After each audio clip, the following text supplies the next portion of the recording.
Yo guys, with MartydudeVR, and today we gotta talk about the PS5 Pro and PSVR2. So I've been putting on this video for like a month, and I'm finally here to give you guys my kind of just general overview of how I feel about the PSVR2 being used for the PS5 Pro. Is it worth it? Is it not worth it? Would I recommend it to you guys? We'll see. But first, we gotta talk about our sponsor of this video, which is VRrock.com, man. Every VR headset I've ever used, I have like 11 headsets. Most of them have VR prescription lenses because they honestly treat your boy the best. Very good shipping time. They come from overseas and they always get my prescription right, which is really good. They're already affordable, but they can be more affordable using code MartyDude to get 10% off. Help me, help you save some money, man. And make sure you like and subscribe to the video, guys, because we're almost at 10K and I would love to hit that milestone because most channels on YouTube make it to 10K. So I'm proud of myself for getting there. And if we get to 10K, I'll definitely have something for you guys real soon. I don't know. I might give away like a PSVR2 or like a MetaQuest. So we'll see. We'll come back to that. But first, guys, talking about the PS5 Pro. I'm not gonna lie. I have very mixed feelings about the PS5 Pro, especially for PSVR2. Now, there are some great experiences that can definitely be had on the PS5 Pro for PSVR2, but I feel like some of them are real placebo. And even though in the first game we're gonna talk about is Gran Turismo. Now, Gran Turismo 7 is probably one of my favorite games on the PSVR2, and honestly is a system seller, I would say. It's literally an experience you can't get anywhere else in terms of just pure graphic fidelity and just ease of use, and not even have to go through a bunch of mod and stuff like that to play it. Now, I originally cracked it open at least probably like a month ago on stream. I did a live stream going over my first impressions of the PS5 Pro for PSVR2, and I'll be honest with you, I didn't notice much difference. Now, there is settings you can change to make things a lot more high resolution, and I think there's basically some settings you can change to make it look better, and then you can notice a substantial jump in like the dashboard and things that look better. But the main thing that I noticed for PSVR2 or PS5 Pro is the frame rate. So the frame rate is just butter smooth. Like, it was actually really amazing. And I felt like no motion sickness or anything like that. Even though I never really felt that even with the base PS5. But this is definitely a reinforced experience. Now, would I tell somebody to get a PS5 Pro just for Gran Turismo 7 if they already have a PS5? No. I don't think it's a big enough jump because it's already pretty optimized. Like, base PS5 Gran Turismo 7, it's great. Like, there's not really much you can do there except getting a higher frame rate, to be quite honest with you. Like, I've never had an issue playing base PS5 Gran Turismo 7. But for PSVR2, at least on the PS5 Pro side, I can definitely tell you that the frame rate is great. And there is a little bit more detail in the dashboard and stuff like that. You can kind of tell when you're moving around, things don't kind of get like that reprojection kind of, feeling and stuff like that. So I would say it's a nice jump, but is it worth jumping from the base PS5, which is like 500 or something like that, to a PS5 Pro, which is like 700? And I know they have sales and stuff like that, but I would say no. I would say just stick to that base PS5 experience. Now, if you've never had a PS5, yeah, I would say get a Pro. Just, I mean, you get the best of the best, but spending 500 another 700, I would just say go to PC at that point.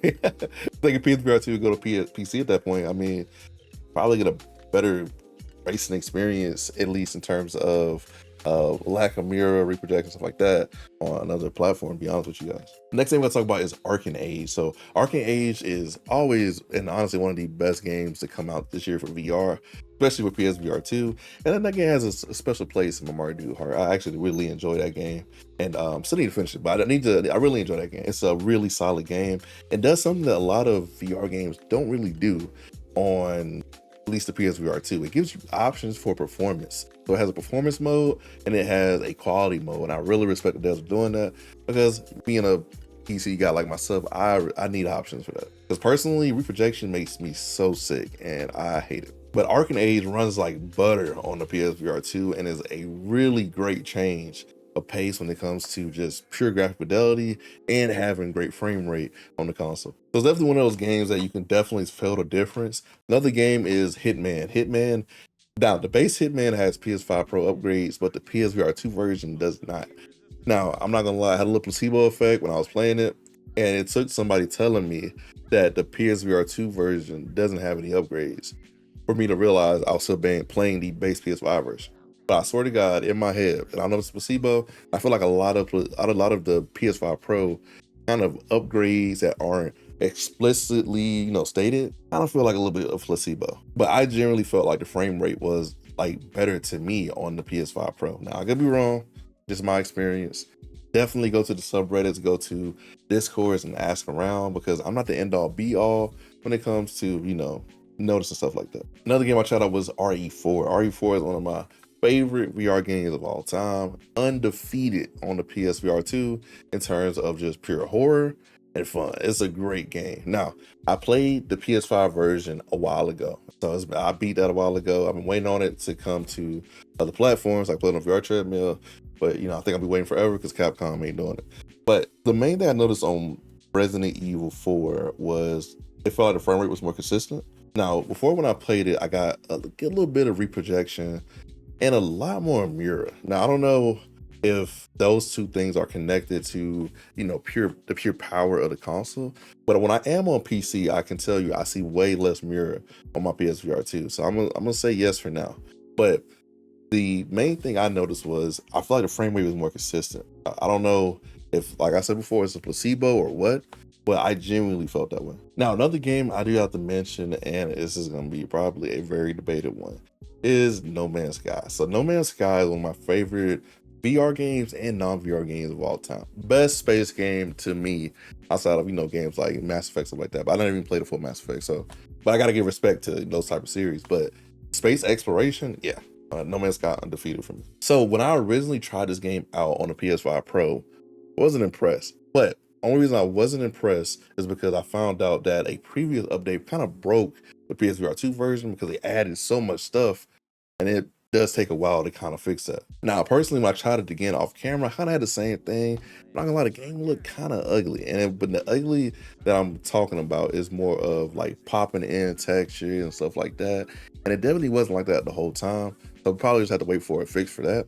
But I can say that the game ran better. Frame rate and all that stuff was consistent, not a lot of reprojection, stuff like that. But I definitely feel like it was a kind of uncapped PSVR2 experience versus the base PS5. Now, No Man's Sky is a really intense game, and I recognize that because I've been playing it for years. We're talking like water, all these things added to the game that makes it a crazy experience to run, especially on a PS5 Pro, on PSVR2 in VR. So it's another situation where I would say, is it worth paying that extra money from a PS5 to a PS5 Pro just to play that? Not yet. Definitely needs some TLC, needs a little bit more fixing. But I can say that if you don't have a PS5, then yeah, why not? So yeah, definitely a lot of games that have been upgraded. Now there's another game called Society, never played it. Personally, it seemed like my type of game, so I never really bought it, and I never really hit up the developers to play it. That's on me. But there's been certain other games that definitely have PS5 Pro upgrades. Now, I may not have them, and I can't really speak on something I haven't played on the PS5 Pro or the PSVR 2. I'm not gonna lie, guys. Even though I am a bigger content creator, I still gotta pay for games. So now they had to pay for them. Anyway, the point is, there's definitely a substantial amount of games you can play on the PS5 Pro PSVR 2. But I don't think it's worth an upgrade jump from a base PS5 to a PS5 Pro unless you're playing other games. Now, if you're playing games that are like Death Stranding 2, that's coming out this week. That whole reason I even wanted a PS5 Pro for Death Stranding 2. I am a Kojima shield. I love Death Stranding, man. Oh, one of my favorite games of all time. Now, probably gonna stream it this week. If I stream it this week, just pull up, say, hey, we can talk Death Stranding. But the main thing is, I only recommend this if you have other games you want to play outside of PSVR 2. Now, me personally, I play a lot of different games. I play a lot of different games. I just finished Clair Obscur, X33, Peak, go play it. But there's other games that I would recommend outside of PS5, PSVR 2 to play. And personally, I think it would make sense for a person who has other games like exclusive, so they want to play at a higher frame rate and you don't have a PC. Now, the main thing I use my PS5 Pro for, especially when I'm on the go, I use my PS5 Pro on the go because I like being out of town and having access to that higher end PC VR. Because I mean, MetaQuest doesn't cut it for me a lot of times when it comes to graphics.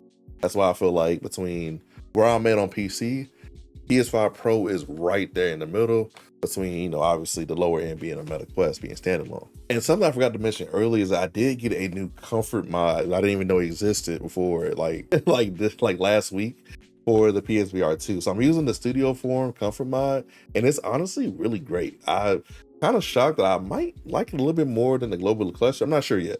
Definitely need some more testing, but it's really sturdy and honestly surprisingly easy to put on. Now, the comfort mod for the Global Cluster involved a lot more pulling, and I thought I broke my PSVR 2 a lot of times putting it on, but I genuinely enjoy both of these comfort mods. But I think the Studioform one is a lot just softer, like just to the touch, and it holds a little bit better on my head. I don't know. Maybe it's placebo, but I genuinely do like it. I'm gonna have a link down below for both of the comfort mods, and I genuinely recommend either one. They're both great. Definitely like Studioform one, definitely like Global Cluster. You really can't go wrong either one. But to kind of conclude all this yapping and stuff like that, I think that the PSVR 2 PS5 Pro is for people that, one, do not have a PS5. You don't have a PS5? Hell yeah. Hop into the PS5 Pro and have you some fun, man. I think all the games will kind of hold you for a while until other developers kind of get those upgrades kind of pushed. I mean, it is a smaller market for PS5 Pro, but we're already talking about a niche inside of a niche. I think the second reason, if you want higher end PC VR on the go, like I said, I use my PSVR 2 on the go a lot because it's easy to show people some really good looking PC VR without having to lug around the whole PC. Now, I don't think that the PS5 Pro is worth it to people who have a base PS5, because the jump just isn't crazy enough to really recommend. It would genuinely only make sense if you're a Gran Turismo 7 fanatic. I mean, you live, eat, drink Gran Turismo, then maybe. But if you're not one of those people who like to play kind of just all around games, yeah, man, just go do something else. But overall, I don't regret I didn't even purchase my PS5 Pro. I had my wife, shout out to wife. I don't regret my acquirement of a PS5 Pro. I think that's gonna be great. I'm really looking forward to Death Stranding, and I'm definitely looking forward to seeing more upgrades in the future for the PS5 Pro for PSVR 2. With that being said, with MartydudeVR, and I've actually been playing my PS5 Pro on a mixed reality headset called the Play for Dream MR. Now, I recently put out a video kind of going over that stuff. I think a lot of you guys actually like that headset, and also check out my Pimax Crystal Light review. I did a review for a headset that's kind of around the old price of the PSVR 2 in terms of price range for my PC guys. Check that out. But it's in MartydudeVR. Remember, I'm just a dude with a lot of VR headsets. Peace.